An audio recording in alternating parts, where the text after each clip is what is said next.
All right, I'd like to call council to order at 6 p.m. First order of business is the adoption of minutes. Resolved that the minutes of the regular meeting of council held at City Hall on October 11th, 2016 be adopted as circulated. Move Councillor Dreacher. Second, Councillor Draycott. All in favor? Carried. Thank you. So we do have one delegation for council's consideration tonight. I'd like to welcome Art Schrader from Youth for Christ. Thank you for coming. Thanks for having me. You have to excuse my voice. I have a bit of a cold, and so I'll do my best here to speak as loud as I can. First of all, I'd like to thank the Mayor and the councillors for allowing me this opportunity to present to Council in regards to our request for funding for this coming year. As many of you know, Youth for Christ has been an integral part of Portage for more than 35 years. We started on Saskatchewan Ave and later moved to our current location on 60 Tupper Street North. Youth for Christ is a Christian organization that works with all youth ages roughly 9 to 19. When YFC first started, we ran a youth drop-in center, but have since expanded our programming as our staff has expanded. In February of 2009, the idea of a second program site was birthed, and in November of that same year, we began a second program site called The Door. The idea, The Door, in the northeast corner of Portage, known by many as the Coops. The second program site has created a lot of extra programs. Instead of running programs predominantly geared towards high school students, we now run programs with students ages 9 and up. Some of the programs we have run out of that site are after-school homework clubs, after-school sports activities, cooking classes for students, summer programming, guitar lessons, babysitting courses, flu clinics, junior youth nights, moms nights, coffee house, Christmas suppers, block parties, clothing sprees, young moms programs, girls crafts nights, guys groups, lunch groups, and the list continues to grow. Besides the different programs we have there, we are in the process right now of, in our current location, starting an indoor skate park. We have a 14 by 20 foot space that we have in the past rented out. We received that back this year. The renter moved on, and the new renter didn't need that back space, and so we are now converting that space into an indoor skate park, which we're hoping to have up and running by the end of this year. Not only do we provide students with the opportunities to get involved, but also the ability to become leaders. One of our goals is that when some of the students we work with graduate from our programs, they'll become part of our volunteer base or become a staff and give back to the community. Many of these programs wouldn't have happened without partnerships with great organizations from the community. Over the year, YFC has grown its partnerships to include PCRC, Credit Union, Portage Community Foundation, MCC, Manitoba Housing, Manitoba Justice, Neighborhoods Alive, just to mention a few. We believe that partnerships are critical in building into the fabric of a community. It is our desire that the City Council will see the work that YFC is doing and consider partnering with us as we continue to impact the youth to help it become the city of possibilities for the youth that live within its borders. It is our belief that we provide a great service to the youth in Portage. Our reputation is one of giving students the opportunity to be part of a safe, fun environment that sees the hope and potential in every young person who attends our programs. Through our programming, we seek to awaken youth to their inherent value and instill in them a strong sense of self-worth, identity, purpose, belonging, and community. Thanks again for this opportunity. I look forward to hearing from you in the coming months. Are there any questions? Does council have any questions for Mr. Schrader? Yes. What does this partnership look like that you're asking from City Council? So we're we're asking the City Council to consider supporting Youth for Christ financially, $7,500 a year, and that would help to go towards operational funds. Since we've 2 program sites, and so much of the programs we do right now run out of the North End, and as we get involved in that community, we find more and more needs, and it's taking more and more of a toll and a task, and so we're looking for greater partnerships to continue working in the northeast end of Portage. Has Youth for Christ gone through the channels of requesting this Yes. for our budget? Yep. Okay. Yep. So you should have received this letter. Okay. Yeah, just to clarify, council did receive that, and we are beginning our budget processes, and you are definitely, that request has been submitted and will be considered. Perfect. Thank you. Yeah. Thank you for your time. Yes. Sorry, Councillor. Just one more. Can you give us some sense of how many young people you deal with? So coming into our programs, we have more than 4,000 youth that come through some of our programs every year. So I mean, these are youth that come in and through our doors, probably close to 5,000. That's a very conservative figure. But we service more than 4,000 youth contacts throughout the year. So. Any further questions for Mr. Schrader? Thank you for your time, and we'll consider it through our budget deliberations. Thank you very much. Okay, we're going to move into hearings. First hearing is variation PC 56-16 Taylor. Just as a reminder to everyone in attendance, the hearing process, I will be opening up the hearing, which will allow any proponents for the hearing to speak, as well as anyone that's against it. If that is the case, then that will follow up with another opportunity for the proponent to basically rebuttal any of the people that are against the hearing or respond to any questions. It is also a time for council to engage proponents on both sides of the proposal, and once the hearing is closed, there will be no further dialogue between anyone in attendance. It will be council to council as we move forward and either support or do not support the hearing. So with that said, we'll move forward with this hearing. Is there anyone speak to this hearing specifically, Taylor? I'll provide one more opportunity. Anyone here to speak to the hearing on Taylor? Seeing none, I'd like a motion to close public hearing for variation 5616 Taylor. Moved by Councillor Dreger, second by Councillor Fraze. All those in favor? Carried. Okay, so, pardon me, Bob and Pam Taylor are applying for a variation order to allow for a rear yard requirement to be reduced, as they wish to extend a 3-season sunroom on the back of the garage to the backyard, another 1.82 meters. This building is in an R1 residential single-family zone. The application has been circulated to various city departments with no concerns, and public notices have been sent to all property owners within a 100-meter radius. The recommendation is that the Council of the City of Portage Prairie approve the variation request of Bob and Pam Taylor to vary the rear yard requirement of 7.5 meters to be reduced to 6 meters at the property known as 321 Caithness Street, which is legally described as Lot 2, Plan 2236, Parish of Portage Prairie, and I so move. Moved by Councillor Dreger, second by Councillor Fraze. Any comments or questions? All those in favor? That's carried. All right, moving into our second hearing is variation PC 57-16. This is for 698-3660 Manitoba Limited. Is there anyone here to speak for the hearing? Anyone here to speak against the hearing? Yes. Okay, if you could please come forward and state your name. Elaine Bryson. Tony Bryson. Well, I wrote that in my introduction, so I guess I don't need that. Good evening, everyone.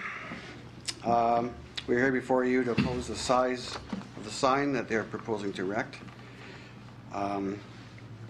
We did not oppose the first variation request that this corporation brought forth in August, and we applaud them for believing in Portage as a place to do business. But when we feel things affect our own business, we feel we must act. So here we are. There are a couple of reasons why we oppose this sign, the size of the sign in question. The first reason why is it blocks our tenants' view of the avenue in downtown. Is the view majestic? No. But our past and present tenants have enjoyed the opportunity to look down the avenue at times, crowd watch, and just watch the day go by. I've been in that, I visited that apartment. It's the west side we're talking about. I have 3 apartments above the store, beside the lot that has a building sign. And I've been in there many times, and it's a nice view, watch it go by, but having a monstrosity of a sign right there is going to block the whole view of going downtown. You can see City Hall from the view there. And once that sign's up that big, that view will be gone. And we feel that having that view obstructed will hamper the overall appeal of the apartment. Also, all of our 3 tenants share a large patio in the back, sort of unrelated, but they built a false wall on each side of it to make it look bigger, I guess, to stand out. But it's blocked the total view. Now they have a cinder block or ICF foundation as their view, and that view is even better than the one we're talking about. But my point is, I don't want two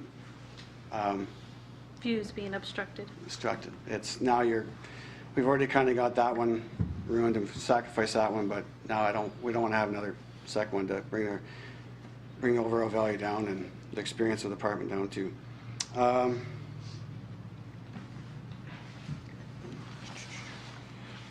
are we? Really, we're not sure why they feel the need to build such a big sign. If the maximum is usually 15 square meters, they're basically more than doubling the size of the sign. Where are we now?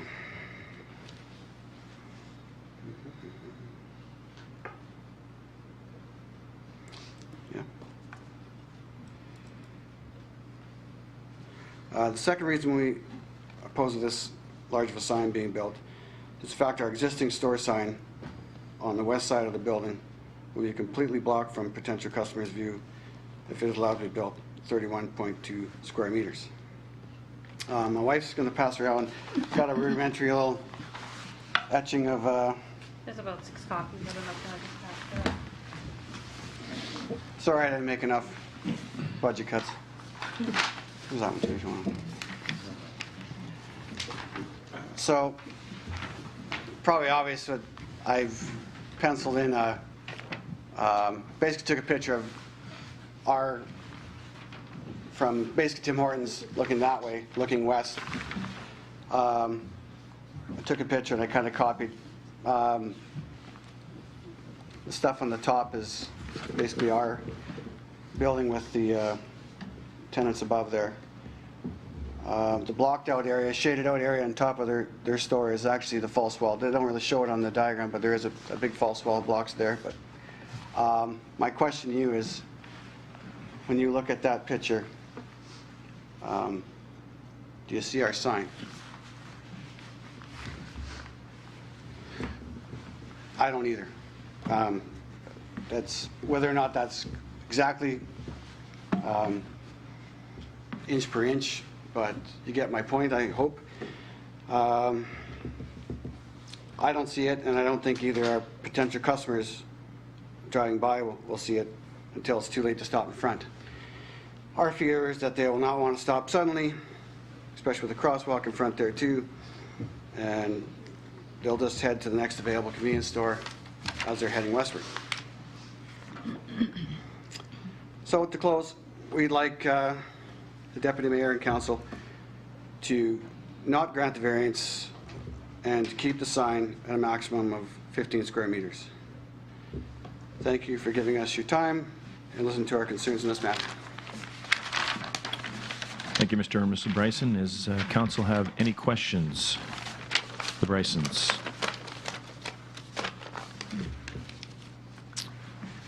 Thank you. Right on. One final time, is there anyone here to speak for this application, this variance? Okay, hearing none, I will now move to close variation PC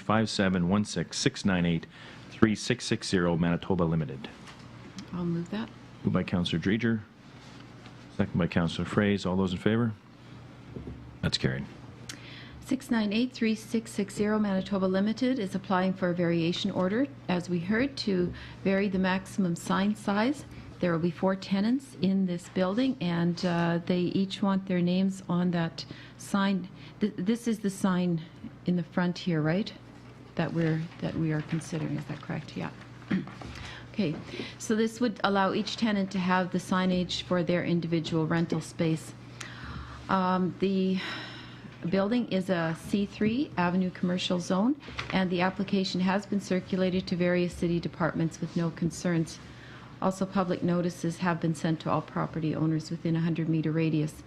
The recommendation is that the Council of the City of Portage de Prairie approve the variation request of 6983660 Manitoba Limited to vary the maximum sign size when 4 tenants on a property of 15 meters to be increased increase to 31.23 square meters at the property known as 602 Saskatchewan Avenue West, which is legally described as lots A, B, C, and D, Plan 34, Parish of Portage to Prairie. And I so move. Moved by Councillor Dreger, second by Councillor Fraze. Comments or questions? Councillor Wall? Yes, I think my inclination would be to not approve the variance. Having listened to the Brysons and looked at their sketch, I can certainly understand why they would object to it, and I would be voting against the variance.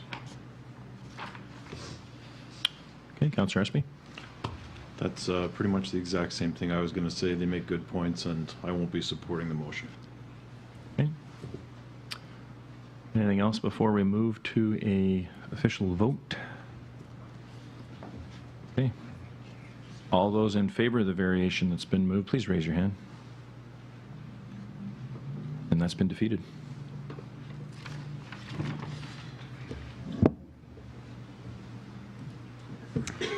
All right, next public hearing is variation PC 5816, Babby and Sonny. Is there anyone here to speak to this variation? Excuse me. Again, anyone here to speak to this variation? Okay. Hearing none, I'd like to move that we close public hearing for variation PC 58-16, Babby Sonny. Moved by Councillor Dreger, seconded by Councillor Fraze. All those in favor? And that's carried. Jim Babby and Lipsy K. Sonny are applying for a variation order to vary the south side yard requirement. They wish to construct an attached 4.87 meters by 7 meter carport. This building is in an R1 residential single family zone. The application has been circulated to various city departments with no concerns, and public notices have been sent to all property owners within a 100-meter radius. It is the recommendation that the Council of the City of Portage la Prairie approve the variation request of Jim Babby and Lipsy K. Sonny to vary the south side yard requirement of 1.5 meters to be reduced to 0.6 meters at the property known as 43 19th Street Northwest, which is legally described as Lot 5, Plan 1565, Parish of Portage la Prairie, and I so move. Moved by Councillor Dreger, second. Councillor Fraze. Any comments or questions? Just so I'm clear, 0.6 meters is 2 feet, right? 0.6 meters, Or yeah, roughly, roughly. roughly 2 feet. Not exactly. Yeah. Any further comments or questions? All those in favor? And that's carried. Okay, next hearing is a variation PC 59-16, Nadeau. Is there anyone here to speak to that variation? I'll answer any questions the council may have. Could you please identify yourself to council, please? Thank Mark Nadeau, 25 Lime Memorial Place. Is there anyone here to speak against the variation? Okay, does council have any questions for Mr. Nadeau prior to us closing this public hearing? I do not see any questions, so I'm going to move to close the public hearing for variation PC 61-1, close public hearing for variation PC 59-16, Nadeau. I so move. Councillor Dreger, second by Councillor Fraze. All those in favor? And that's carried. Jean-Marc and Cheryl Nadeau are applying for a variation order to vary the north side yard requirement. This is on a corner lot. They wish to construct an accessory building. This building is in an R1-60 residential single-family zone. The application has been circulated to various city departments with no concerns, and public notices have been sent to all property owners within a 100-meter radius. It is the recommendation that Council of the City of Portage la Prairie approve the variation request of Jean-Marc and Cheryl Nadeau to vary the north side yard requirement when on a corner lot of 3.6 meters to be reduced to 2 meters to allow for the installation of an accessory building on the property known as 25 Lions Memorial Place, which is legally described as Lot 7, Plan 41901, Parish of Portage la Prairie, and I so move. Moved by Councillor Dreger, second by Councillor Fraze. Any comments or questions? All those in favor? And that's carried. Next hearing is a variation PC 61-16 CHB Developments. I'd like to open that hearing. Is there anyone here to speak to it? Deputy Mayor, Councilors, Chris Pierce, here to answer any questions if there are. Thank you, Mr. Beers. Is there anyone speaking against this hearing here tonight?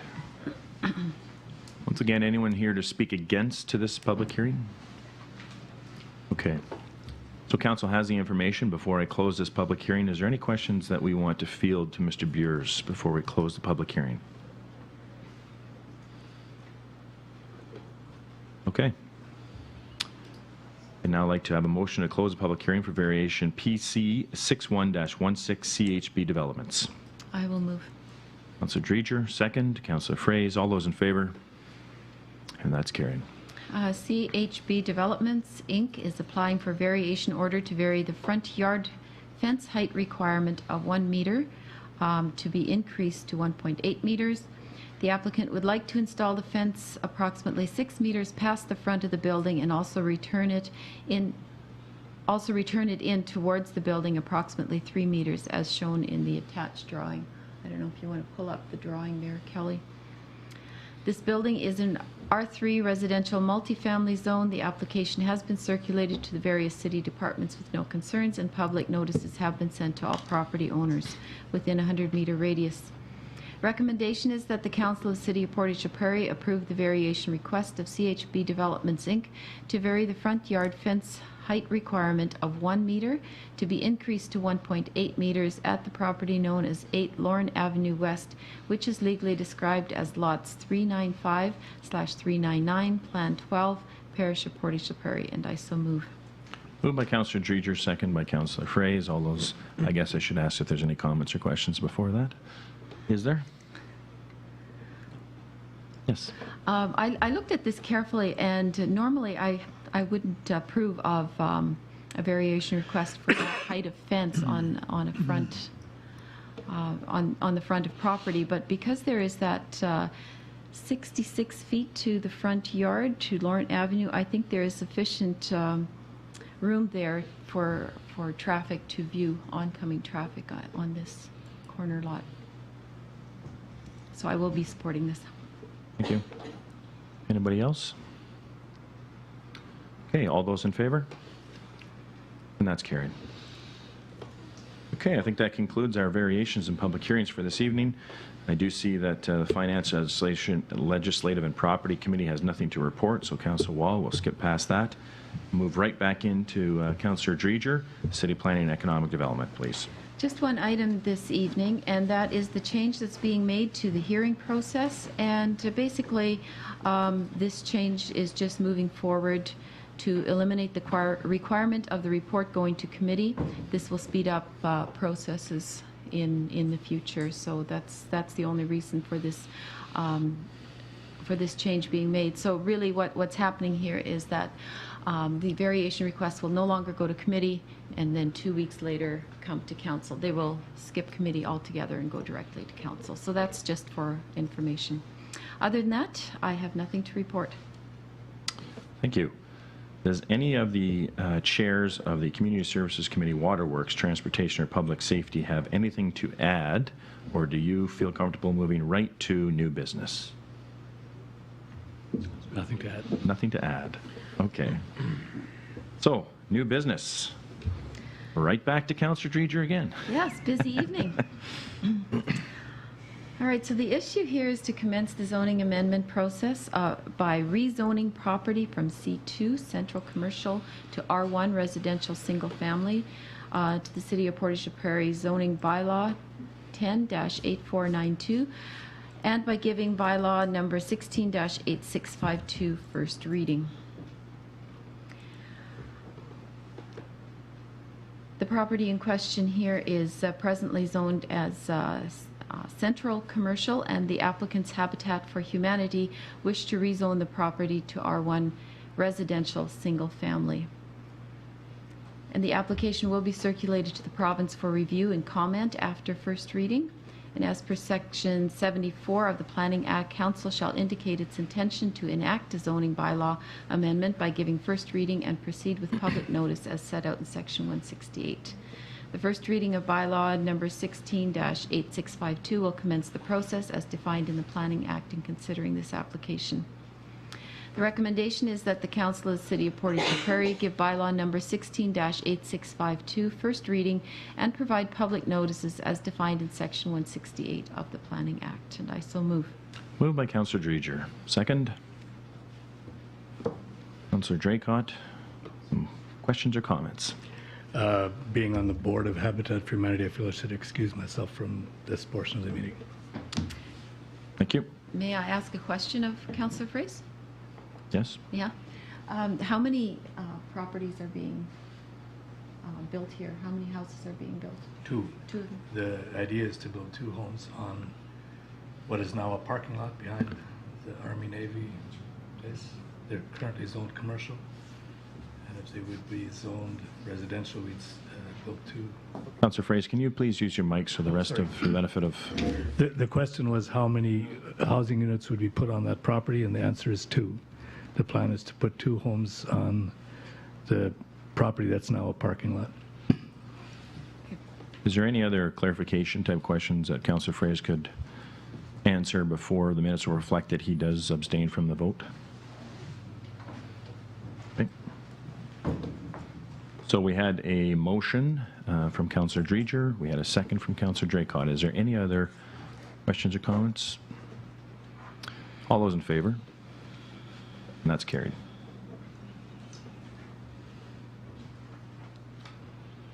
Somebody want to? Yep, we're done. Okay, second item on new business is handy van funding. Councillor Wall. Yes. Back in August, we did approve a motion for funding for the replacement of the handy van. The province has since requested a revised wording to the motion to include incrementality. And so I'm bringing forward a revised motion this evening. Cost sharing under the PTIF program is based on a half federal share, quarter provincial share, and quarter municipal share. The federal contribution is capped at half of the total eligible project costs and limits or excludes a municipality's use of federal gas tax funds towards the total contribution of the project. Incrementality must be demonstrated showing the project would not have been undertaken at this time without the PTIF funding, which is subject to provincial and federal audits. Projects must meet eligible investment categories. Handy transit vehicles must be owned by the municipality. Projects under PTIF must be completed by March 31st, 2018. The recommendation is, and I so move, that the Council of the City of Portage la Prairie approves the submission of an application for funding to Canada-Manitoba Infrastructure Programs under the Public Transit Infrastructure Fund for the purchase of a new handy van, with Portage Handy Van being responsible for the 25% municipal portion as follows. Whereas the City of Portage la Prairie has applied for cost-shared funding under the Public Transit Infrastructure Fund for a new handy van, and whereas this project meets the incrementality requirements of PTIF, meaning the project would not otherwise have been undertaken between April 1st, 2016 and March 31st, 2018, and or the project would not have been undertaken without federal funding. Whereas the City of Portage la Prairie attests that this project can be completed by March 31st, 2018. Therefore, be it resolved that the City of Portage la Prairie will proceed with this project upon approval and signed agreement in place with Manitoba. Moved by Councillor Wall. Second, Councillor Dreger. Comments, questions? Councillor Draycott. So just for the benefit of our audience and the people in council chambers tonight, this is more or less just a housekeeping, as we've already had this full discussion previously about the handy van and the funding for this particular unit. So just wanted to point out that the lack of conversation here has already been had. but just a housekeeping item for now. Thank you for that clarification, Councillor Draycott, and you are right. All those in favor? That's carried. Really focusing on two councillors tonight, Draycott and Wall. And Mr. Wall, Councillor Wall, can you finalize the last report here? This is another item that we've dealt with previously, and again, we need to include incrementality in the motion. The motion is for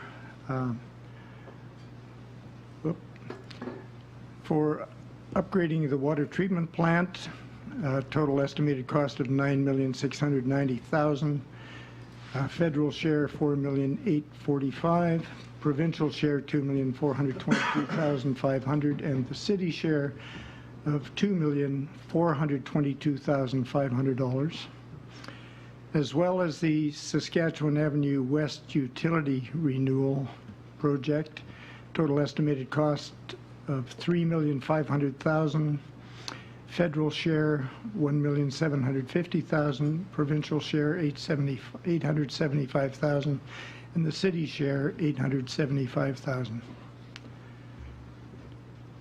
These projects meet the incrementality requirements of the CWWF, meaning the projects would not otherwise have been undertaken between April 1st, 2016 and March 31st, 2018, or the projects would not have been undertaken without federal funding.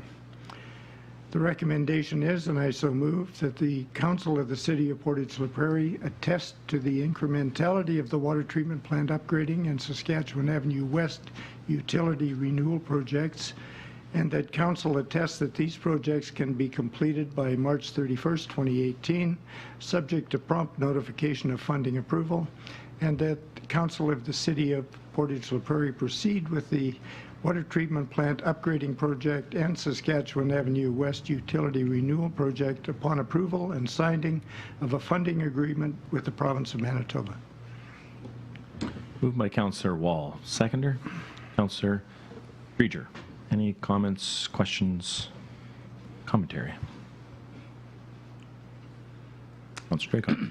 I guess I would just have a question as, again, we've already discussed this item, but given that we are looking at spending some significant dollars here, money that we previously had just allocated on our own, I believe, when it comes to the Saskatchewan Avenue West for the most part, does this in turn the updating of the time frame when we were looking at 2022 compared to 2018 for Saskatchewan Avenue West for the utility renewal, does that affect our current 10-year plan in that regard? Councillor Wall, do you want to? The funding that we're talking about here is for I'm sorry, lost my place here. The infrastructure underneath? No, this is for the design and investigation of the project. So what needs to happen before we move into That's our right. It's not for actually of Saskatchewan doing the Avenue upgrades. West? Yep. Absolutely. Does that help provide some clarity, Councillor? Pardon? It is for water and sewer for Saskatchewan Avenue West. This is, Yeah, actually, this application is for water and sewer renewal on Saskatchewan Avenue West.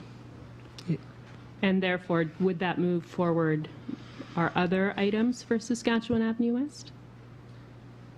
Well, the original plan, or the plan for Saskatchewan Avenue West is to do the underground work first. There's also land drainage sewer that needs to be done. So the water and sewer line renewal, would be done first. It does have an impact to the debt management plan.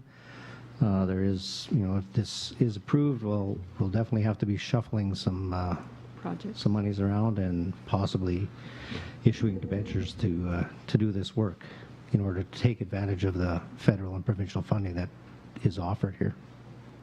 So just to clarify, there will have to be a shuffling of projects, and our debt management plan does earmark spending for Saskatchewan Avenue West at a certain year. So pending positive funding, yes, there would have to be some considerations taken. So my second question to that would be, given the short turnaround that we have to complete this project, do they have an estimated time frame where we should hear back on whether we're approved or not? I haven't heard, and that's one of the reasons why it says subject to prompt response. Excellent. Thank you very much for the clarifications.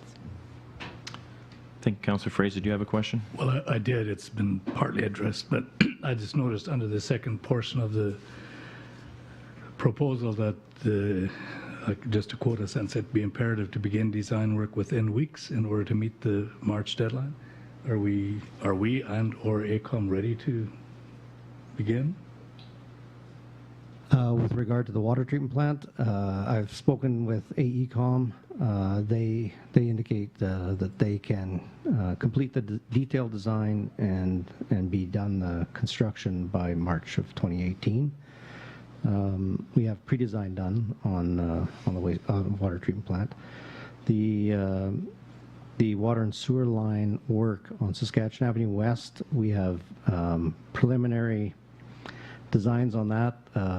They've been on the shelf for a while. That is a very aggressive schedule that we'd have to meet.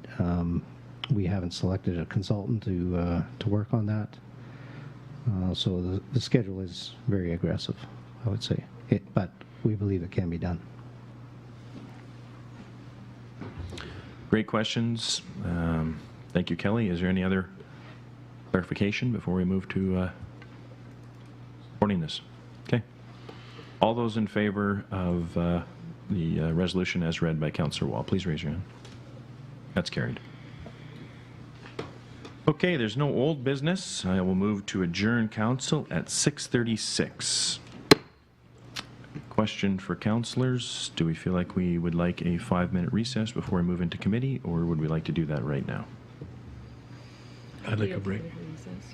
Sorry, Councillor Fraser? I'd like a break. Okay. Let's, it's 6:37. We will reconvene at 6:45 sharp. How does that sound? Okay, I'd like to call committee in session here at 6:45. First up, Councillor Wall on Finance, Legislative and Properties Committee.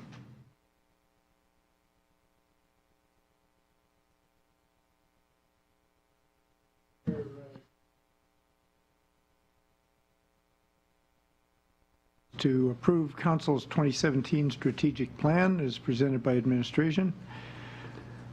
I think you're all familiar with the contents of that, as everybody had some input, and so that'll be coming up at the next meeting. Also, our accessibility plan, the city's required to have an accessibility plan in place by the end of 2016. The committee, city's committee has examined city services, held a public open house, and sought feedback from city staff in creating this plan. The plan extends until 2018 when the Act requires it to be updated.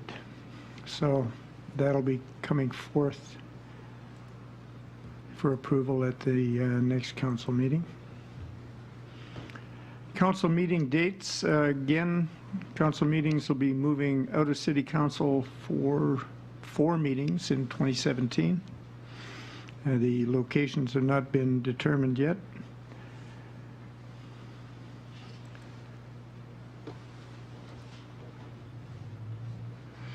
My mouse is not working, so I'm relearning here.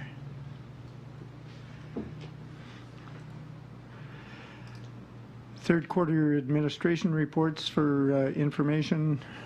Looks like administration's been extremely busy. There's quite a list of things that have happened. Same with the finance department. We have financial stats for September 2016. And I put my finger in the wrong place again.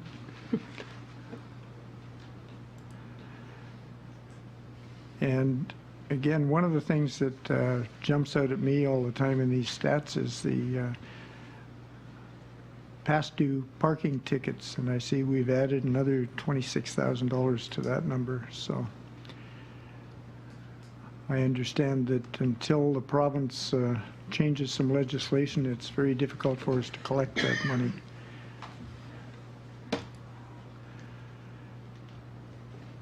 And that's all I have to report.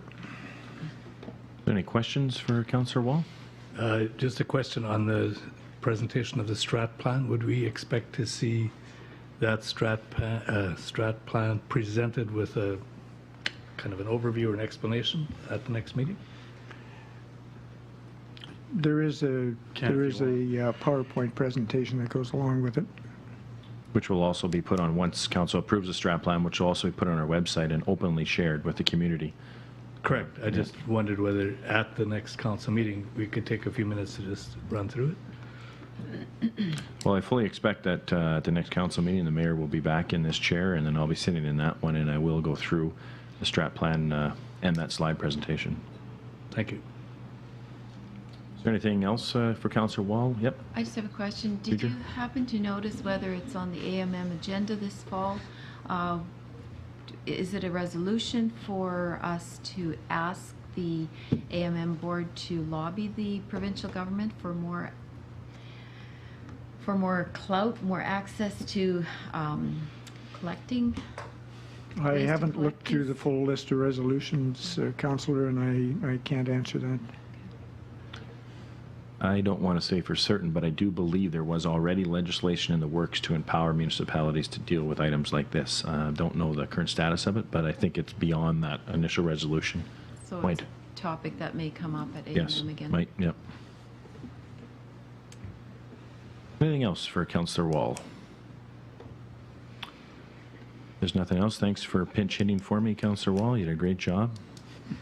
Move on to City Planning and Economic Development Committee, Councillor Dreger. There's only one item on my agenda this evening, and that is the building reports from the Planning District for September of 2016. There's really nothing out of the ordinary to report there. Unless anybody has any questions, I will just submit that for your perusal. Any questions of Councillor Dreger? Thank you. Just as a reminder, if we can just continue to use the mics. I know that sometimes our voices aren't carrying over to the gallery, so just as a reminder. Moving to Community Services Committee. Thank you. Do I still see your worship when you're deputy worship? A couple items. First is the tender for the supply of flowers. This is the beautification initiative for the avenue and a couple of other locations. The tender was advertised in the Daily Graphic as well as on the city's website. 3 local greenhouses, which have the capacity to handle the number of baskets and flowering bedding plants that the city will require for the spring of 2017, were contacted by telephone on 2 requested tenders. 1 submission was received. The tender needs to go out at this time to allow the growers sufficient time to order the necessary cuttings, seed, and other supplies needed to fulfill the city's request in time for spring of 2017. The order involves supplying 98 hanging baskets complete with flowers, supplying and installing flowers for 300 flower planters, and the 1 main flower bed at Island Park. The only tender received this year was from Solomon's Home Garden Gift. Solomon's has supplied the city of Portage Prairie with bedding plants and baskets in the past, and the quality of product was very good. The 2016 budget was $17,500 excluding GST. The 2017 proposed budget will reflect the contract amount excluding GST. And the bid from Solomon's Home Garden Gift was $17,967. So it is the recommendation of the Community Service Committee that the Council of the City of Portage Prairie award the tender for the supply of flowers to Solomon's Home Garden Gift. I'm going to remind you this is committee, so we don't actually read the resolution, right? So this is for information. If any councillors have any questions with regards to it. Next meeting. Right. I do have a question, if I may. Yes, absolutely. Is it unusual that we would only receive 1 bid? Can you remind me? In past years, we have had several bids. In fact, some from out of town as well. That's what I thought. Okay. Anything else in relating to the supply of flowers? If not, I think there's a few more things on your agenda. That's right. That do not need to be read as... No, sorry, I got ahead of myself. That's okay. In addition to the supply of flowers, next time we'll be looking at a report for information on a couple of events hosted by PCRC, one being the Dirt Dash event. There's a report available to you to look at. Also, third quarter reports, both from the Parks Department, which focuses to quite an extent on the different improvements to paths and tree plantings, and a third quarter report from PCRC identifying a number of community events and initiatives. And Val Garlick is here from PCRC. Did you want to make any comment on the third quarter? It was a busy time, and we were really pleased with what we were able to accomplish as a team and working with the community. And as always, we are very appreciative of the city's support in a wide variety of activities that PCRC engages with. Thank you. And that report is posted for you to have a look at. And that concludes. Okay, thank Unless you. somebody Some has questions, I Councillor just have a Dreger? comment. Is there any way you could make that Dirt Dash muddier next year? It was so muddy. It was very well done. Thank you for putting that on. Just on that, this is our committee meeting, which allows for a little bit less formality for a question and answer. So would you like to prepare or present the report for the Dirt Dash? I mean, it's there. Did you want to speak to it a little bit or not? I'd be happy to do that, Councillor Buds. We were incredibly pleased the first time trying this event and having in our imagination how it may go, but not being quite sure what the uptake would be. And we were overwhelmed with the support. Certainly the financial sponsorship with our title sponsors of both our credit unions in town, as well as donations from a number of different businesses. The building of the obstacles, which really was a key element of the success of the race itself. So many businesses got on board with that. The participation, we had over 150 people who participated as runners, walkers, crawlers, whatever they needed to be, depending upon the obstacle. And then we also had a super stellar group of volunteers. So it was truly a community event. We had a number of people from Portage, Prairie participate, but we also had people from outside the community. So we're hoping in coming years to build on that as well. And we look forward to the second annual Dirt Dash happening in 2017. Yes, Councillor Draycott. If I could comment on that, the Dirt Dash is absolutely one of those things that I never thought that I would do, something like that.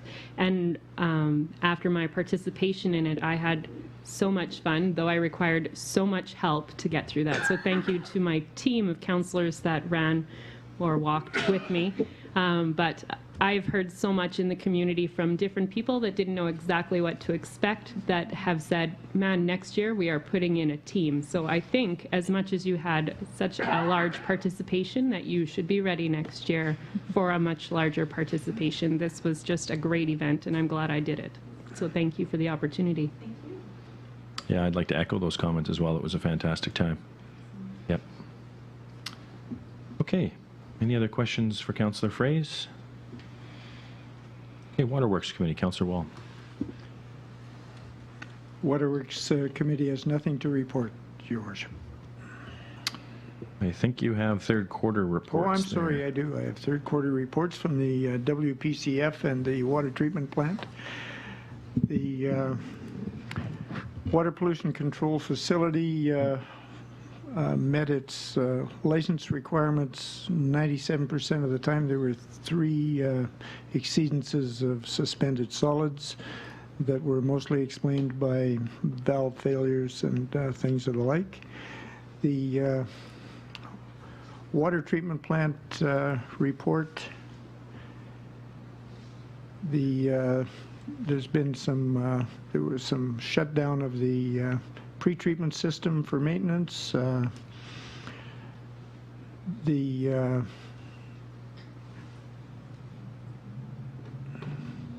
system, for the most part, seems to be running very well, and we're looking forward to the upgrades that we've requested funding for, so that we'll meet all requirements all of the time. And that's all I have to report. there any questions for Councillor Wall with regards to those reports? For additional clarity from Mr. Braden? All right. Hearing none, I will move to the Transportation Committee unless the chair of that committee has anything else to report.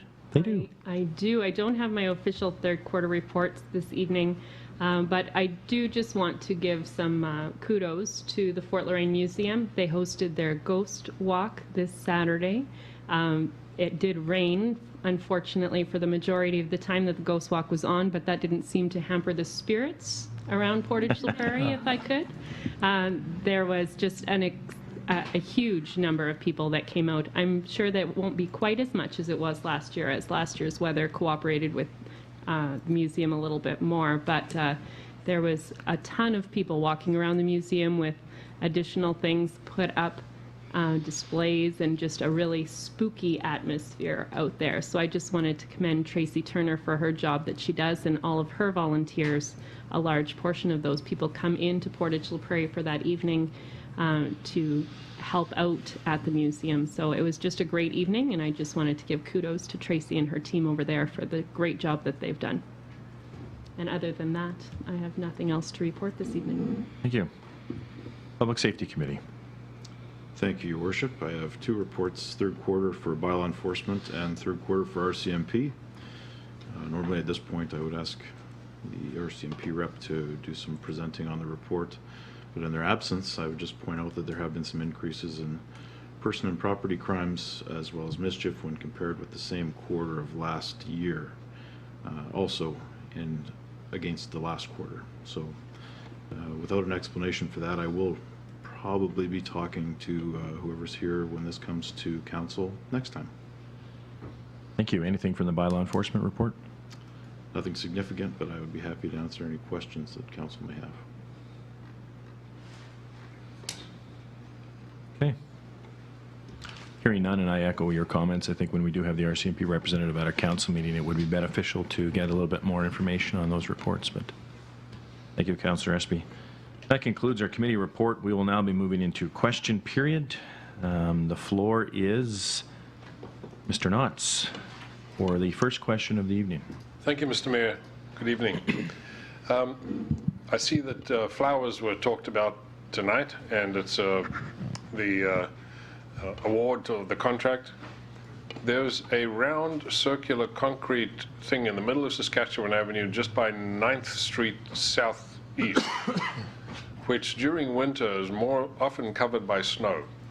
Would council consider putting a concrete round flower bed there permanently so that it is seen as much more easily seen? It's the one right by the restaurant across the road, end of 9th Street Southeast.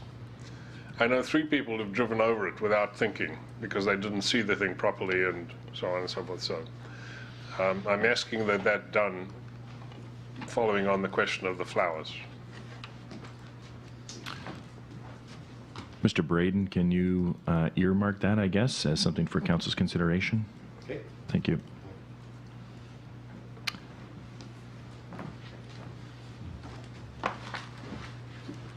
Ms. Anderson.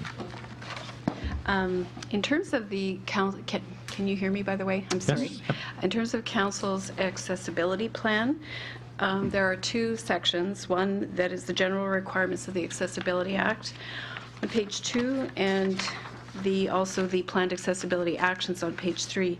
In both, there's reference to customer service, which is the first component of the act, and related to that, council has passed their meeting dates for council meetings for 2017 with only 20% of the meetings being accessible, not in city council chambers, where people who have mobility issues or in wheelchairs cannot attend. So given that you've identified those actions as for 2017, my question is, will council consider moving all council meetings in 2017 off-site instead of 4 out of 20? If you had one location, you could have all your equipment in that location. This is just a suggestion or a thought, and then you wouldn't have to be transitioning between 2 locations. But currently, many people can't come to council meetings. So just to be clear, I think the question for council's consideration was, would we consider having all of council meetings outside of the chambers for 2017? The answer to that is no, that has not been considered. I think we've identified 4 meetings at the onset as being off-site. We are working actually through some logistical challenges with moving locations, and it has come up that one location is better suited versus another, and it's easier for the public and for administration to schedule around one location. But I guess it is up to council's purview if we did want to move more than those 4 meetings outside of these council chambers, if the demand basically warranted it. Given that you're just going to be passing your accessibility plan at next meeting, I'd encourage council to think about those dates before you pass them next meeting. Thank you. Mr. Knott? Thank you, Mr. Mayor. I'll ask my perennial question, that is that council has awards or appoints people to a variety of council committees. That is not really known by people, and if council wants a lot of volunteers, would you consider broadcasting, making available to the public knowledge about all of these committees and the fact that there are positions open, and that every year at the organizational meeting you appoint people? There's been no call for volunteers, there's been no call for resumes, there's been no call for expressions of interest, and I would ask that council consider doing that. We'll take that into consideration, Mr. Knott. This is an item that you've brought up on a regular basis. Is it something that you're interested in specifically? I'm interested in it as a function of a democratic society, where if council wants volunteer interest in helping various committees in council, it's not a personal thing. It's not something that I want to be on this or that. It's an interest in council reaching out to people and saying, look, we have all of these committees, this interests, these things that we ask your opinion on, and if you have the help, if you have the information, we would appreciate you being part of it. And so it's a reach out to people for volunteers to work with the city on a variety of topics, such as the committees that you have. Okay, thank you. Just clarifying if you had an interest personally, but thank you. Any other questions? Okay. Hearing none, I will close committee meeting at 7:05 p.m.